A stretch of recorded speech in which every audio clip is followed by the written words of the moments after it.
Hey Waffle Gang, I do hope you are well. My name is Mark and today we're checking out some more Reddit stories. And if you do love a Reddit story, why not consider hitting that like, subscribe, maybe that notification bell too.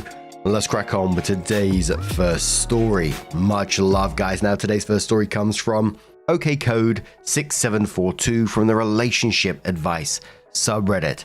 And it says, my 41 female partner of 2 years, 44 male, is adamant I'm cheating on him. I am not. Help. Just a bit of context. We've been together for 2 years. He has 2 kids. I have 1 kid. Irrelevant to this story. We live apart. I bought a home a few months before we started dating and are together only when our kids are with their other parent. He's the guy that has treated me the best of all my relationships and I love him dearly. I'm a chronically anxious and stressed person and he's absolutely my peace. But today, he sucker punched me with this. He's absolutely convinced I'm cheating on him. The reason he suddenly started thinking this is because 2 days ago, I wanted to show him something on my phone. There was an irrelevant tab opened. My Hotmail account that is full of spam. Had this account for the past 24 years, but mostly used my Gmail. He saw quickly in passing that there was a folder with a man's name. Let's say James. I don't remember the purpose of this folder. It's empty. Haven't touched it in 15 years. No idea why it exists. It was probably useful at some point, but no idea. Well, now he's convinced that 1. I closed the tab too quick. 2. I was acting weird and nervous and suspicious. 3. This means I've cheated or I am actively cheating. That's his perspective. Now, on to the actual truth. I'm absolutely not cheating on him. He's the man of my dreams, love of my life. I've never ever given him a reason to even suspect I'm cheating. I spend 1 entire week with him at his place, never hid my phone, anything like that. When I'm at my house, it means I'm with my kiddo and my time is 100% devoted to her. I also work a lot. There's not a single second in my life where I would have time to devote to any other person, even through email. I spend my downtime at home being with kiddo and the cat, watching YouTube videos. I send him a lot of pictures of me chilling with my cat as well, and we have a constant communication going. I'm very chatty through text. Anyways, at first I was super pissed and also confused. Why on earth would you not trust me? What is happening? No matter what I say, he says I don't make any sense whatsoever, and he's adding 1 + 1, and to him, the answer is 2. I keep telling him that he's the one not making any sense. We're back and forth on the texting. He doesn't even want to speak over the phone or come over to talk about it. I've sent him numerous screenshots of my email with unopened emails that go back more than a year. I've sent screenshots of me typing the keyword James in the email and nothing coming up. I've shown him the completely empty sent folder, which to me is weird. I've sent numerous emails over the years. Why is it empty? And I've also given him the login and password so he can look for himself. I've accumulated a lot of junk in that email over the many years I've had it, but rarely use it now. It's just a receptacle of all my Amazon orders, my McDonald's app receipts, and various spam emails. I'm pissed he doesn't trust me. He says he needs time to think. I'm stuck in a loop of pissed, confused, and sad. What's going on? Help. Now, there's a whole bunch of things that's obviously jumping out on this. Him being fixated on a split second glimpse of an empty email folder from 15 years ago. Even though you sent him pictures or videos of you opening it and showing him that there's nothing there, he's accusing you of acting weird when you were just showing him something on your phone. And then he's refusing to talk in person or on the phone, keeping you anxiously defending yourself all the time. And he's still suspicious even after you gave him complete access to your email. And then I think, the I need time to think is a tactic from him. He's keeping you waiting, keeping you anxious, and keeping you defending yourself. It's something we've seen in various stories in different forms as well. But the fact that this came out of nowhere after 2 years, there could be several things. Obviously, and I imagine a lot of people would say this, the projection of his own infidelity, which again, how many times have we seen that in these stories? Escalating, controlling behavior, like he's comfortable now and he feels secure, and now he can start, showing those behaviors a bit more. Someone asked OP, Is this incredibly out of character for him? Or has he always been a bit jealous and suspicious? Could he be the one cheating and projecting? Opie said this is wildly out of character. I'm unsure if he would be projecting his own cheating. Anything is possible, but I'd hope not. I don't believe so. He's high libido and we have sex daily. When we're together, which is every other week, except when one of us is sick. I give him everything he needs in that department, and all the other departments as well. We take good care of each other typically. Another commenter says, I hear so many stories about stuff like this happening on Reddit. I feel like most people will say he's projecting and he's the one cheating and just trying to push the blame onto you. You're the only one outside of him who truly knows this relationship. Has there been anything else going on in the relationship as of late? Opie says nothing. Everything is fine. We're great. We have excellent communication. We talk through things. Never had a fight. Never scream at each other. We're very loving physically, but we can also coexist quietly in the same space doing our own thing. It's truly, truly amazing typically. This is completely bonkers to me right now. Then OP clarifies. I told him I understood where he was coming from, and I'm willing to work through this with him. He has full access to everything he ever wants, whatever he wants. I've shown myself to be trustworthy to a fault. When I say haven't touched, I'm not sure if it's a translation thing. I just mean I've not used it as my primary email in a very long time, and the email is only used as an inbox for receipts and useless crap. I've absolutely got one of those email inboxes as well. I think it's got like over 20-odd thousand emails in it, but I don't want to delete it either, just in case there's something important in there. But sometime later, OP did come in with her update and said, so it did not end well. After 48 hours of back and forth through text, because he refused to even speak to me over the phone or face to face, and me giving him my password so he can go check for himself that nothing was fucky, he still wouldn't back down. At this point, his behavior was concerning, and I thought he may have a mental episode going on. It was getting too much. He was texting me all hours of the night trying to make sense of something that doesn't make sense in the first place. So I blocked him. When he realized that, he sent me emails at my work email, asking me to check my Hotmail, which had nothing different in it. When I blocked his email, he decided to message my best friend, telling her, if I can't talk to her, I'll go through you instead. My friend has literally nothing to do whatsoever with this whole thing. She never replied and is sticking with me because she's also seeing how crazy he's acting. So I thought that was that. Yesterday at work, I was visibly sad and distressed, and my whole team hugged me, offered support, and had lunch with my other good friend and colleague. So the day goes by. I get off work at 4. I'm walking to my car in the parking lot, flanked by 2 colleagues, and I'm kind of explaining the whole story. They go to one of the girls' car because they carpool. I walk towards my own car, which is parked 2 rows away. I hear a loud man's voice behind me. I turn around, and it's him. He's walking very quickly towards me and still talking nonsense about emails. I hold my hands up and say, I'm not doing this with you right now, all the while calculating whether I'm safe to go to my car. He was screaming at me that I was a bunch of slurs, and I've never seen him like this before at all. A little energy pushed me to turn around and go to my colleague's car. At this point, I'm shaking and scared. I entered her car and start hyperventilating. They're like, we'll drive you home. He was about 6 feet from the car, hate in his eyes, motioning me to get out of the car. We drove off. I kept apologizing to them, crying and looking behind us the whole trip to make sure he wasn't following.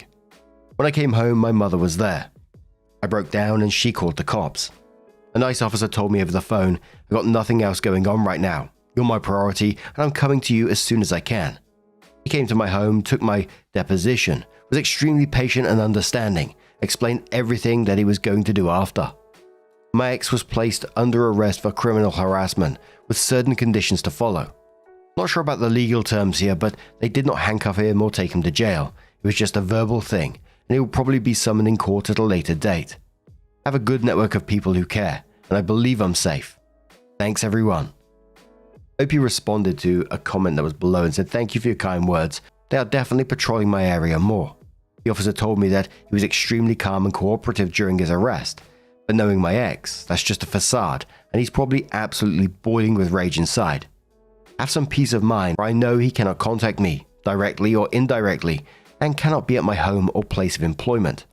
This is a small town, so there's a chance I might bump into him at the pharmacy or grocery store, but there's nothing I can do about that, and the officer just told me to ignore him and go to a different aisle or area in the store. It will take a very long time for me to get through this.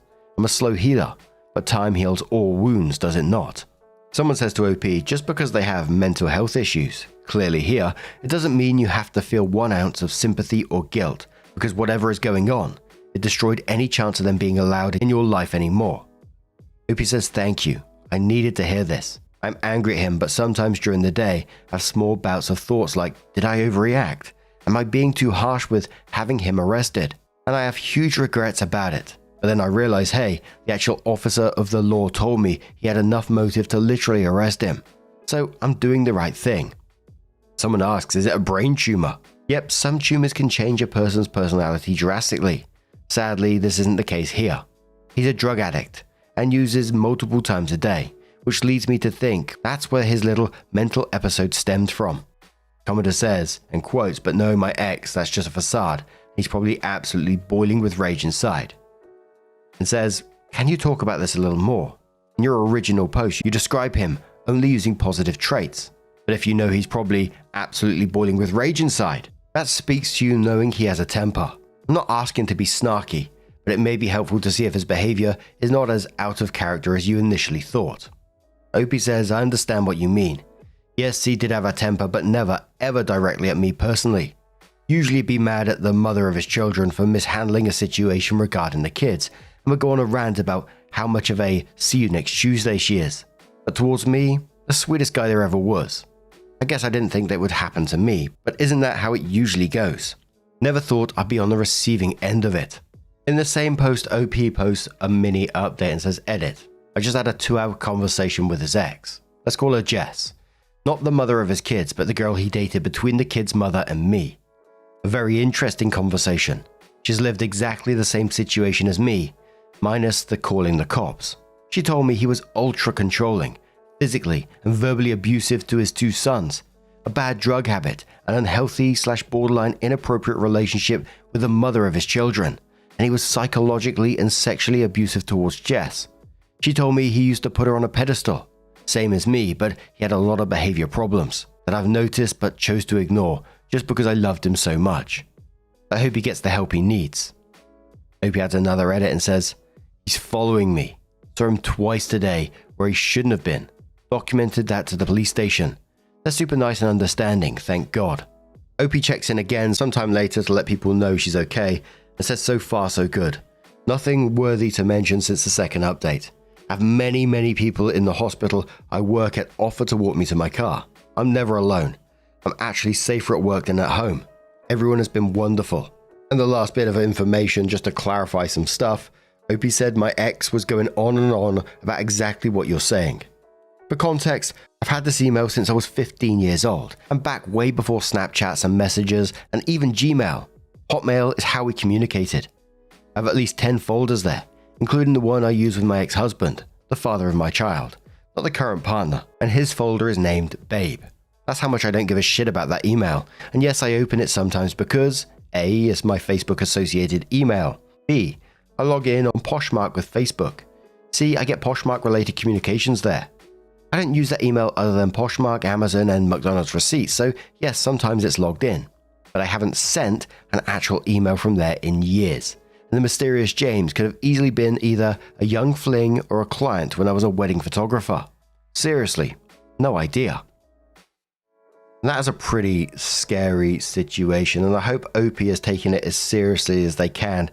Sometimes it's always hard to read in text format, but it just kind of felt in ways like it was a little bit like, oh, you know, the police have got it handled kind of thing. But I just wouldn't totally rely on that. It's nice if they are handling it well, but in the second edit where he's following you, you know, that's fucking crazy. But what do you guys make of this situation? Let us know your thoughts down in the comments below. And let's move on to another story.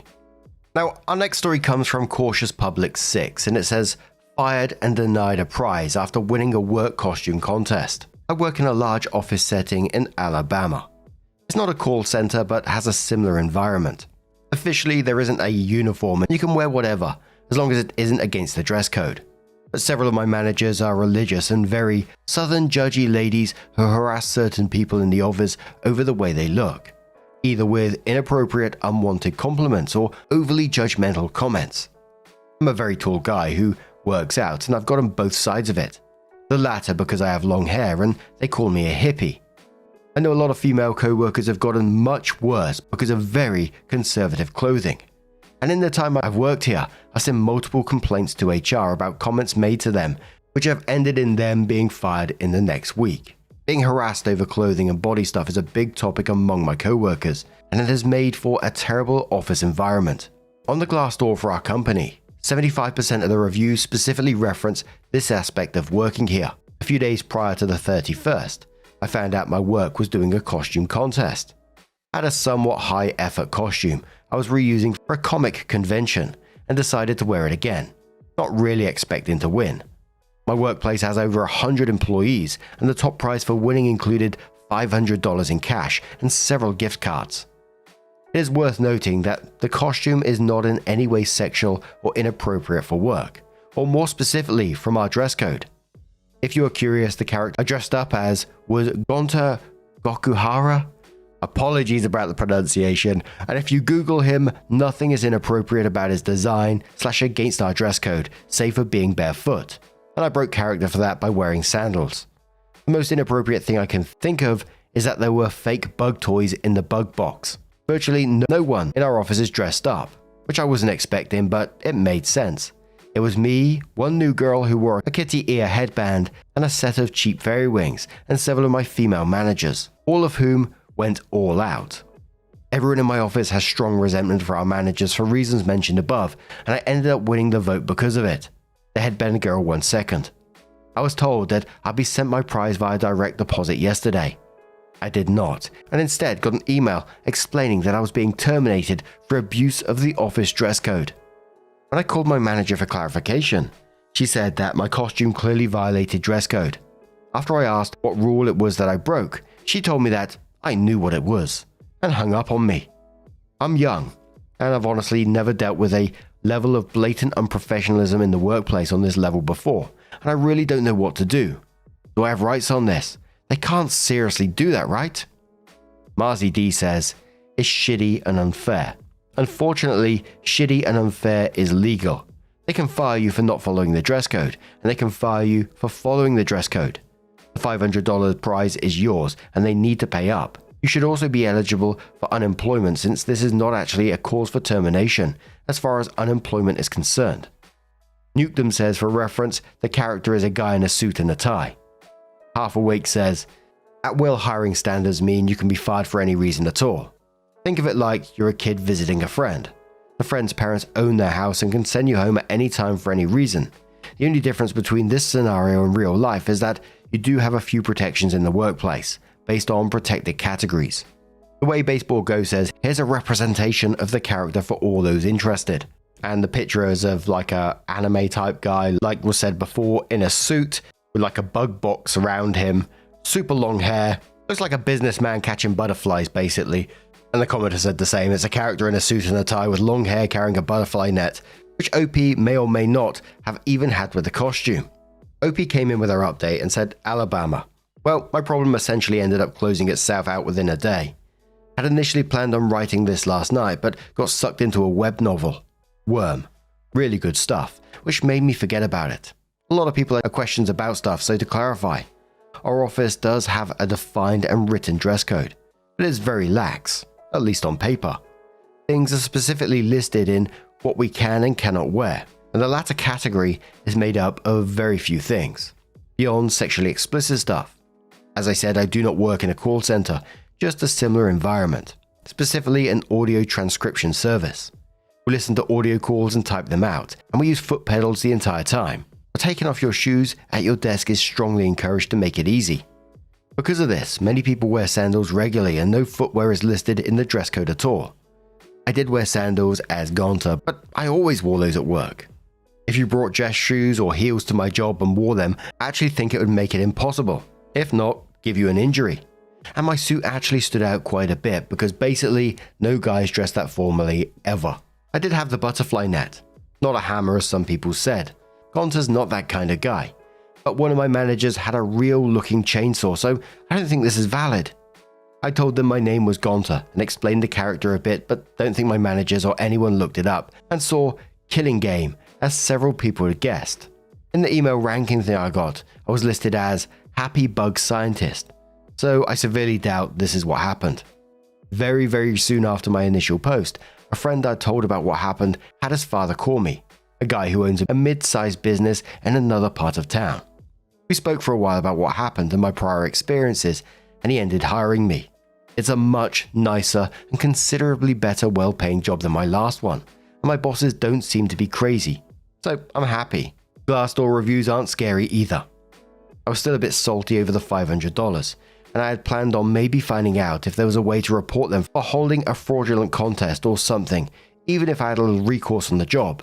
But one of my managers actually ended up passing away after a car accident Saturday, and another who was with her in the hospital under critical condition, last I'm told, and has apparently suffered some brain damage. Obviously, I wasn't on good terms with them, but I didn't want that to happen. Pursuing the money at this point seems in bad taste, so I've decided to let it go. She wasn't nice to me, but hopefully my second manager ends up being as fine as she can, given the circumstances. Thank you again for the legal advice and empathy. Help me through this, even if things just sort of ended up happening themselves. Workers' rights do seem to be pretty screwed up in this country though. Lol. Holy moly. Now, I'm going to turn this one to you guys. What do you guys make of this situation? How would you have dealt with that at the end? I think I would have went down OP's route, but let us know your thoughts down in the comments below. And just a huge thank you for being here today, getting involved in the stories, your love, your support, your time. It always means the absolute world to me. So thank you so much. And hopefully I'll see you in the next one. Take care and much love.